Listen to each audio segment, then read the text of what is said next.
لما نيجي نتكلم عن القادة اللي عملوا فرق في تاريخ أمتنا لازم نقف كتير عند الشيخ زايد. الراجل ده مش مجرد حاكم عادي، لا ده كان باني دولة وموحد أمة ورمز للعطاء. تعالوا بينا نرجع بالزمن لورا ونحكي حكايته. إزاي واحد اتربى في صحراء قاسية قدر يحقق حلم الإمارات ويكسب حب الملايين في كل مكان. ده حتى حبه للعطور كان ليه حكاية لوحده. اتولد الشيخ زايد سنة 1918 في قصر الحصن في أبو ظبي، في وقت كانت فيه الحياة صعبة أوي. تخيل كده معايا، لا كهرباء ولا مية ولا حتى مدارس بالمعنى اللي احنا نعرفه دلوقتي. كانت حياة البدو القاسية هي اللي اتعلم فيها من صغره، واتعلم الفروسية والصيد بالصقور والقرآن الكريم. البيئة دي علمته الصبر والاعتماد على النفس، وخلت عنده نظرة عميقة للناس وللطبيعة. في طفولته اللي قضاها في مدينة العين اللي كانت وقتها منطقة فقيرة جدا، ورغم كل ده زايد بان من صغره ذكاء وحب للمعلومة.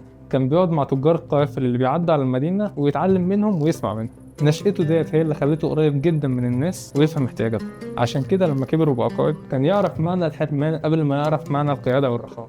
في سنة 1946 زايد بقى حاكم لمدينة العين، وهنا بدأت تظهر موهبته كقائد حقيقي. تخيل إن موارد العين كانت محدودة جدا وقتها، ولسه ما اكتشفوش البترول اللي هم اكتشفوه النهارده، بس بالرغم من كده عمل إنجازات تحسب، ومنهم حفروا آبار مياه وحسن الزراعة وشجع الناس على التعليم. وفي 59 أنشأ أول مدرسة في المنطقة وسماها مدرسة النهيانية، وكان عنده رؤية للتنمية حتى في أفقار الأماكن. وفي 6 أغسطس سنة 66 الشيخ زايد تولى حكم إمارة أبو ظبي، وده كان نقطة تحول تاريخية. أبو ظبي وقتها كانت إمارة فقيرة بتعتمد على الصيد واللؤلؤ والزراعة البسيطة، لكن بقدر ربنا اكتشف البترول. الشيخ زايد ما ضيعش وقت، بدأ على طول يستخدم ثروة البترول دي في بناء البلد والنهر. عمل مئات المشاريع في كل حتة، مدارس، جامعات، مستشفيات، بنية تحتية قوية زي الطرق والكباري والمية والكهرباء.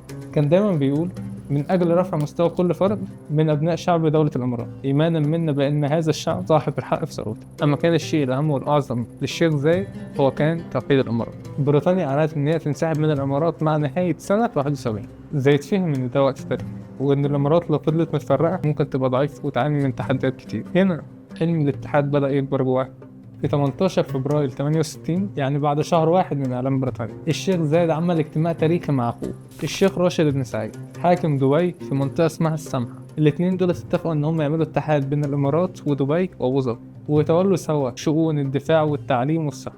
الاتفاق ده كان الشرارة الأولى اللي ولعت نار الوحدة. بعدها حكام الإمارات التانية السبعة قبلوا الدعوة، ومن 25 فبراير ل 27 اتجمعوا في دبي. في الاتحاد ده اتفقوا ان هم يعملوا اتحاد الامارات العربية المتحدة. في البداية كانوا بيتفقوا ان الاتحاد ده يضم 9 امارات: دبي، الشارقة، ابو ظبي، عجمان، راس الخيمة، ام القوين، الفوجيرة، بالاضافه للبحرين وقطر. لكن في الاخر قطر والبحرين قرروا ان هم يستقلوا لوحدهم. الشيخ زايد ما استسلمش وكمل حلمه ان هو يجمع باقي الامارات السبع الباقية. وفي 18 يوليو 71 حكام الامارات السبعه اجتمعوا في دبي، وافقوا خلاص على مشروع الدوله الاتحاديه. واخيرا في 2 ديسمبر 71 العالم كله شاف ميلاد دوله الامارات العربيه المتحده كدوله مستقله ذات سياده. في البدايه الاتحاد ضم 6 امارات: ابو ظبي، دبي، شارقة، عجمان، ام القوين، والفوجيرة. وبعدها بفتره بسيطه في 10 فبراير 72 انضمت ليهم اماره راس الخيمه. طبعا رحله التوحيد دي ما كانتش سهله ابدا، كان في خلافات بين الامارات وكل اماره ليها خصوصيات، وكمان كان في ضغوط اقليميه، ده غير ان البنيه التحتيه كانت ضعيفه جدا. بس الشيخ زايد بحكمته وصبره قدر يتغلب على كل ده. كان بيآمن بأهمية الشراكة خصوصا مع الشيخ راشد، وكان دايما بيقول: هذه فرصة هيأ الله تعالى لنا، فرصة وجودنا اليوم في مكان واحد، إن قلوبنا جميعا عامرة والحمد لله بالإيمان. بمبدأ الوحدة فلنجعل إذن فرصة من اجتماعنا فرصة تاريخية لتحقيق أملنا المنشود. ركز كمان على توزيع الثروات بين كل الإمارات بالعدل، ودي نقطة مهمة جدا خلت كل الناس تثق في مشروع الوحدة. الشيخ زايد ما كانش مجرد حاكم للإمارات، لا ده كان عربي أصيل بيشوف نفسه جزء من الأمة العربية كلها، وليه مكانة خاصة جدا في قلوب المصريين والعرب بشكل عام، وده كان لأسباب كتير.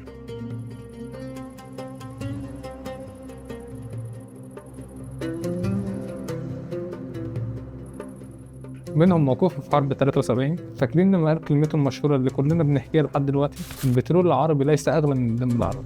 الكلمة دي كانت وقت حرب أكتوبر، وقرر وقتها يقطع إمدادات النفط عن أي دولة بتساند إسرائيل، وده كان قرار جريء جدا. لما صاحبي سأله في لندن: مش خايف على عرشك من الدول الكبرى؟ رد عليه بكل شجاعة: أكتر شيء يخاف على الإنسان هو روحه، وسأضحي بكل شيء في سبيل الدولة العربية. دي لوحدها كفيلة تخلي المصريين والعرب يعشقوا. دعم مصر في أصعب الظروف. الشيخ زايد كان بيعتبر مصر هي قلب الهروب، ودعمها كتير سياسيا واقتصاديا، خصوصا بعد نكسة 67 وفي حرب أكتوبر. كان بيوصي دايما أولاده بمصر وبيقول: نهضة مصر نهضة للعرب كلهم. ووصيت أبنائي دايما إن هم يكونوا بجانب مصر، هذا هو الطريق لتحقيق العزة للعرب كلهم. إن مصر بالنسبة للعرب هي القلب، وإن توقف القلب فلن تكتب للعرب حياة. ده مش كلام عادي، ده كان ترجمة لدعمه المادي اللي وصل لمليارات الدولار. ومشاريع كتير في مصر لسه بتحمل اسم. عندكم مدينة الشيخ زايد ومستشفى الشيخ زايد. الشيخ زايد كان مؤمن بالوحدة، وشارك في تأسيس مجلس التعاون في الدول العربية لدول الخليج العربية سنة 81. كان شايف إن قوة العرب في وحدة. الشيخ زايد كان شخص متواضع جدا برغم من كل الثروة والسلطة اللي كانت معاه. كان بيقابل الناس بنفسه ويسمع لمشاكلهم من غير حواجز.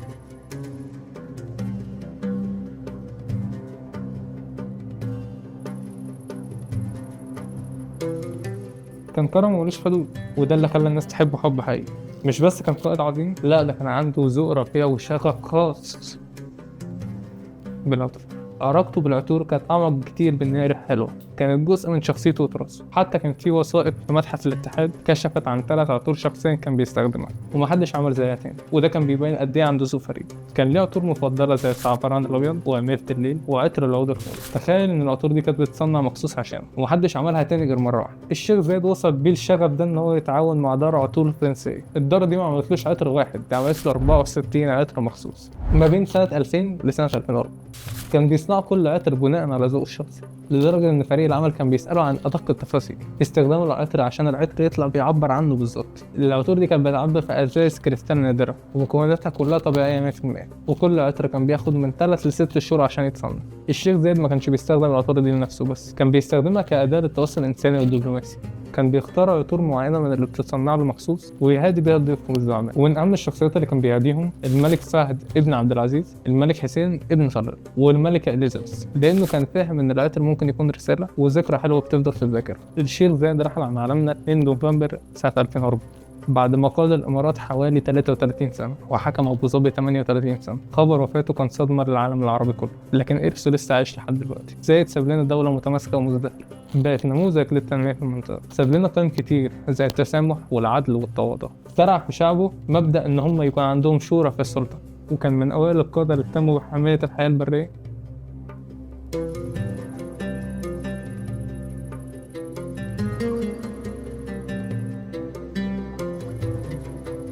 الشيخ زايد علمنا إن القيادة مش سلطة بس، لا هي مسؤولية وعناية بالإنسان قبل أي حاجة تاني. ولسه بنتعلم من قصته إن الرؤية الواضحة والحكمة والصبر والشراكة الحقيقية هي مفتاح بناء الدول وتحقيق الأحلام. زي ما قال عن نفسه إن الاتحاد في أساسه لم يكن إلا صدقا في النية وإخلاصا في العمل وتضحيات يقدمها الجميع. دي كانت حكاية قائد عظيم اسمه الشيخ زايد اللي قدر يحقق حلم الوحدة الحقيقي ويزرع المحبة في قلوب الملايين.